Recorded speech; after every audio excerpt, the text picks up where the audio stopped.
क्या आपके घर में श्रीमद् भगवत गीता या फिर रामचरितमानस है, या आपने कभी हाथ में लेकर उसे देखा, समझा, पढ़ा है? अगर आपने रामचरितमानस और श्रीमद् भगवत गीता को देखा होगा तो उसके प्रकाशन पर आपकी नजर जरूर गई होगी और आप गीता प्रेस को जरूर जानते होंगे। नहीं जानते हैं तो अगली बार गौर कीजिएगा। इसी गीता प्रेस को जब केंद्र सरकार की तरफ से 2021 का गांधी शांति पुरस्कार देने की बात आई तो कांग्रेस की तरफ से महासचिव जो हैं उन्होंने कहा कि ये सावरकर और गोडसे को सम्मान देने जैसा है। और इसी के बाद विवाद जो है बहुत ज्यादा बढ़ गया। कई लोग अभी भी नहीं जानते गीता प्रेस क्या है, तो आपको बता दें गीता प्रेस साल 1923 में बना सबसे पुराना प्रकाशन है और दुनिया के सबसे पुराने प्रकाशन में से आप कह सकते हैं। साथ ही 92 करोड़ प्रतियां जो हैं अब तक इसने रामचरितमानस की या श्रीमद् भगवत गीता की छापी है। इंडिया में जिस किसी के घर में पूजा पाठ होती है, अगर रामचरितमानस या सुंदरकांड या श्रीमद् भगवत गीता होगी तो पीछे आप देखेंगे गोरखपुर गीता प्रेस लिखा रहता है। लेकिन जब कांग्रेस की तरफ से जयराम रमेश ने कहा कि ये सावरकर या गोडसे को अपमान देने जैसा है तो इस पर पॉलिटिक्स हो गई। अब पॉलिटिक्स में अलग अलग बातें निकल कर आई। किसी ने कहा कि यार वो लोग जो मुस्लिम लीग को सेकुलर बता रहे थे, जो मंदिर बनाने का विरोध कर रहे थे, लेकिन वो सारी पॉलिटिकल बातें, उस पर हम जाएंगे। लेकिन हमें लगा हम आपको गीता प्रेस का इतिहास बताते हैं, कहां से प्रेरणा मिली गीता प्रेस बनाने की, क्योंकि आजादी के पहले से बना हुआ है, वो समझाते हैं और साथ ही पॉलिटिकल क्या हो रहा है वो भी बताते हैं। गीता प्रेस गोरखपुर जो है इसकी शुरुआत साल 1923 में हुई थी और आज ये दुनिया के सबसे बड़े प्रकाशकों में है। गीता प्रेस जो है वो सनातन से जुड़ी अब तक 92 करोड़ प्रतियां जो है वो छाप चुका है और ये रिकॉर्ड है। इस साल अगर अकेले की आप बात करेंगे तो कहा जाता है कि 2 करोड़ 42 लाख कॉपी जो है वो इसने छापी है। और बड़ी बात यह है कि रामचरितमानस का जो विवाद हाल फिलहाल में हुआ, जिसमें अपमान की बात हुई और पॉलिटिकल काफी बयानबाजी हुई, उसके बाद 50,000 कॉपी जो है रामचरितमानस की गीता प्रेस ने एक्स्ट्रा छापी है। इसकी शुरुआत जो होती है वो 1920 में होती है, जब कलकत्ता में एक मारवाड़ी सेठ थे जयदलाल गोयंदका जी। वो कहते हैं कि रोज गीता पढ़ते थे और गीता में 18वें अध्याय में गीता सार में है एक बात लिखी है जो उनके दिल को छू गई, जिसमें लिखा गया था कि जो इस परम रहस्य युक्त गीता शस्त्र को भक्तों में बांटेगा उसे ईश्वर का आशीर्वाद प्राप्त होगा। और यही बात जो है ये गोयनका जी को दिल पे छू गई। उन्होंने इसके बाद एक प्रेस में छपवाया बांटने के लिए, लेकिन बाद में उन्हें दिखाई पड़ा कि जिस प्रेस में छपवाया था वहां बहुत सारी गलतियां निकली थी और इस त्रुटि को लेकर उनका दिल टूटा। पैसा था उनके पास तो उन्हें एक प्रेस का ख्याल आया और तभी गोरखपुर में उनके श्रद्धालु थे घनश्याम दास जालान जी, उनके वहां पहुंचे और उन्हीं के शहर गोरखपुर में 10 रुपए में पहला किराए के मकान में 1923 में गीता प्रेस की शुरुआत हुई। और उसके बाद तो जो कुछ है वो अपने आप में इतिहास है, क्योंकि आज घर घर में रामचरितमानस और गीता को इस गीता प्रेस के द्वारा पहुंचा दिया गया है। अच्छा, क्योंकि गीता प्रेस गोरखपुर जो है वो 1923 में बना था और हम और आप 2023 में हैं, तो अपनी 100वीं वर्षगांठ ही बना रहा है, तो हमें लगा एक बार थोड़ा सा और उसके बारे में डिटेल आपको बता दें। 100वीं वर्षगांठ के मौके पर अब तक आपको जानकर हैरानी होगी कि 1848 तरह की किताबें हैं जो यहां से छप रही हैं। और ये केवल हिंदी भाषा में नहीं है, 15 भाषाओं में इसको छापा जा रहा है, जिसमें गुजराती, मराठी, तेलुगु, बांग्ला, उड़िया, तमिल, कन्नड़, अंग्रेजी और उर्दू भी शामिल है। तो प्रकाशन जो है वो काफी बड़ा है, 15 भाषाओं में है, 92 करोड़ कॉपी जो है छप चुकी है। कहा जाता है कि यहां पर जो छपाई होती है उसमें कर्मचारी जूते चप्पल उतार कर छपाई करते हैं, तो तमाम तरह का ख्याल जो है वो रखा जाता है। यहाँ की दीवार जो है वहां पर चौपाइयों के साथ गुटखा पान मसाला नहीं खाने की हिदायत है। तो कुल मिलाकर पूरी कोशिश उनकी रहती है कि जो विश्वास आपको पढ़ने में आए वही विश्वास यहाँ पर जब छपाई हो रही तो वो भी नजर आए। और खूबसूरत आर्ट गैलरी है, कुल मिलाकर जबरदस्त तरीके से यहाँ पर छपाई होती है। 70,000 किताबें जो हैं वो रोज प्रकाशित होती हैं और देश भर में गीता प्रेस गोरखपुर की फिलहाल 20 ब्रांच है। लेकिन ये सारी बातें जो हैं ये तो टेक्निकल हो गई। हालांकि एक बात आपको और बता दें, गीता प्रेस गोरखपुर ने जब इस अवार्ड का ऐलान हुआ तो उनकी तरफ से कहा गया कि 1 करोड़ रुपए का जो उनको ये इनाम दिया जा रहा है वो इनाम नहीं लेंगे, इस पुरस्कार को ले लेंगे।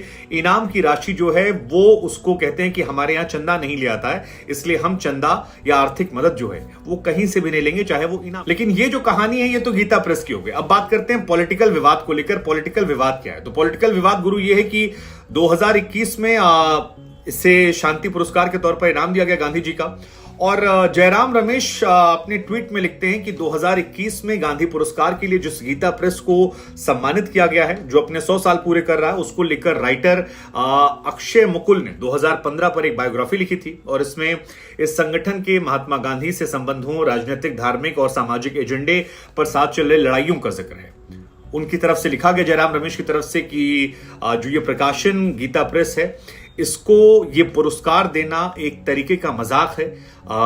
ये सावरकर और गोडसे को पुरस्कार देने जैसा ये उनकी तरफ से किया गया, क्योंकि कांग्रेस पर एक लेबल बीजेपी ने लगा दिया है, या एक परसेप्शन जो है वो बनाने की कोशिश बीजेपी की रहती है कि ये हिंदू धर्म की विरोधी पार्टी है। ये बीजेपी अक्सर कोशिश करती है और यही कोशिश यहां पर की गई है। चाहे वो जतिन प्रसाद हो, तो उनकी तरफ से जो कांग्रेस के पहले नेता थे, अब वो टीवी पर आकर कह रहे थे कि गीता प्रेस जो है वो भारत की संस्कृति, भारत की मान्यताओं के साथ जुड़ी है, इसे घर घर पहुंचा रही है। और वो कांग्रेस जो मुस्लिम लीग को सेकुलर कहती है, वो गीता प्रेस को लेकर कम्युनल हो जाती है, वो गीता प्रेस को पसंद नहीं करती है, क्योंकि जाहिर सी बात है कि 92 करोड़ कॉपियां जो हैं वो घर घर तक पहुंचाई गई हैं और पार्टी धर्म विरोधी, ऐसे बहुत सारे। उधर पूर्व आईटी मंत्री रविशंकर प्रसाद जो हैं वो तो 2 कदम और आगे बढ़े। वो कहे कि ये राहुल गांधी के सलाहकार का बयान है, इनसे उम्मीद क्या कर सकते हैं? ये वही लोग हैं जिन्होंने राम मंदिर का विरोध किया था, इससे ज्यादा शर्मनाक क्या हो सकता है? पूरे देश को विरोध करना चाहिए। तो एक परसेप्शन बनाया जा रहा है कांग्रेस को लेकर जयराम रमेश के बयान के बाद कि वो हिंदू धर्म विरोधी हैं और ऐसा हो रहा है। अब गीता प्रेस मतलब है तो बहुत पुराना संस्थान, और ये बात बिल्कुल फैक्ट है कि 92 करोड़ कॉपियां छाप दी उन्होंने, और रामचरितमानस, श्रीमद् भगवत गीता कांग्रेस के नेताओं के घर पर भी अगर आप चेक करेंगे तो वही मिलेगी। मतलब इंडिया में जो कोई भी हिंदू धर्म से जुड़ा हुआ है, बहुत मुश्किल है कि उसके घर में गीता प्रेस की कोई किताब ना हो। अगर थोड़ी बहुत भी पूजा पाठ होती है या कभी करवाई जाती तो आई ना हो, ऐसा नहीं हो सकता। और यही वजह है कि अमित शाह ने भी कह दिया कि भारत की गौरवशाली प्राचीन संस्कृति और शास्त्रों को अगर आज हम और आप आसानी से पढ़ सकते हैं तो फिर ये गीता प्रेस की वजह से हुआ। गीता प्रेस के अतुलनीय योगदान के चलते उसे हम 2021 गांधी पुरस्कार सम्मानित कर रहे हैं। प्रधानमंत्री मोदी ने भी सराहना की। मोदी जी भी कह रहे थे कि 100 साल पूरे हुए उनके, इसलिए हम उन्हें सम्मानित कर रहे हैं। सामाजिक सेवा में जो काम किए गए हैं वो शानदार हैं। गांधी शांति पुरस्कार जो है वो मानवता के सामूहिक उत्थान के लिए होता है, और इस योगदान को हम मानते हैं कि सच्चे गांधी जी की जीवन शैली का ये एक प्रतीक है। तो सरकार की तरफ से बड़ा क्लियर एजेंडा है। विपक्ष का काम होता है सरकार की नीतियों का विरोध करना, लेकिन क्या यहां जो विरोध है ये उल्टा पड़ जाएगा, या आपको लगता है? क्योंकि गीता प्रेस एक ऐसी चीज है जो जिससे हर हिंदू फैमिली जो है वो जुड़ी हुई है, और आप इसे इंकार नहीं कर सकते हैं। मतलब हर घर में आपको मिल जाएगी, और अगर हर घर में रामचरितमानस है तो ये बात बिल्कुल सच है, गीता प्रेस है। और अगर आप कह रहे हैं कि गीता प्रेस का विरोध कर रहे हैं, तो फिर क्या उससे ये माहौल देने की कोशिश की जाएगी कि ये एक्चुअली में रामचरितमानस का या हिंदू धर्म का विरोध हो रहा है? I don't know. मतलब 2024 में इलेक्शन है, राम मंदिर बनने वाला है, पॉलिटिक्स में छोटी छोटी बातों के बड़े बड़े मायने निकाले जाते हैं, तो ऐसा हो सकता है कि ऐसा निकाल लिया जाए, और सोशल मीडिया पर ये ट्रेंड भी जो है ये देखने को मिल रहा है। लेकिन गीता प्रेस ने इस मामले पर कोई बयान नहीं दिया, सिर्फ एक बयान आया उनका। वहां के जो प्रबंधक हैं लालमणि तिवारी जी, उन्होंने कहा कि यूपी के सीएम और मोदी जी ने ये पुरस्कार दिया, ये हमारे लिए एक गौरव की बात है। 100 सालों में हमने कभी भी किसी से 1 रुपया भी आर्थिक चंदा या आर्थिक मदद नहीं ली है, और हमने इसे स्वीकार भी नहीं किया है। इसलिए गीता प्रेस बोर्ड जो है वो इसे सम्मान के साथ मिलने वाली राशि को लेने से मना कर रहा है और उनका शुक्रिया कर रहा है। हालांकि ये सम्मान हम जरूर लेंगे, क्योंकि ये सम्मान हमारे लिए गर्व की बात है, लेकिन जो आप आर्थिक मदद दे रहे हैं वो हम नहीं लेंगे। 18 जून को इसका ऐलान जो है वो किया गया था, केंद्र सरकार की तरफ से किया गया था। तो हमारा सवाल आपसे है, क्या गीता प्रेस को जो ये सम्मान मिल रहा है वो मिलना चाहिए? नंबर 1 सवाल।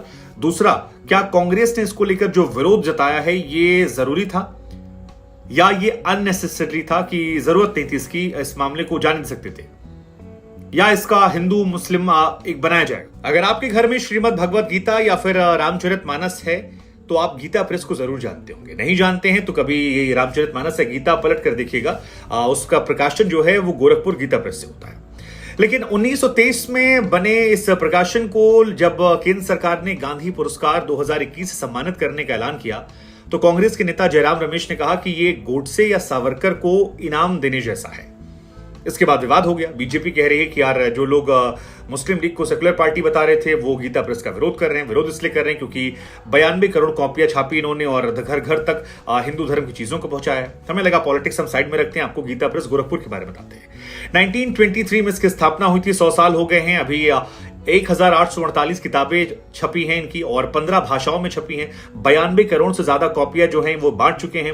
उर्दू से लेकर अंग्रेजी, कन्नड़, तमिल, उड़िया, बंगला, तेलुगु, मराठी, गुजराती सब में इन्हें किताबें छपी हैं। हर रोज 70,000 से ज्यादा किताबें जो छपती हैं और घर घर तक इंडिया में अगर धार्मिक किताबों को पहुंचाया गया है तो उसमें गोरखपुर गीता प्रेस का बड़ा योगदान है। हालांकि गीता प्रेस गोरखपुर ने कहा कि जो आप पुरस्कार दे रहे हैं वो हम थैंकफुली ले लेंगे, लेकिन जो उसके साथ आप 1 करोड़ का इनाम दे रहे हैं वो हम नहीं लेना चाहते क्योंकि हमने 100 साल में कभी इनाम नहीं लिया।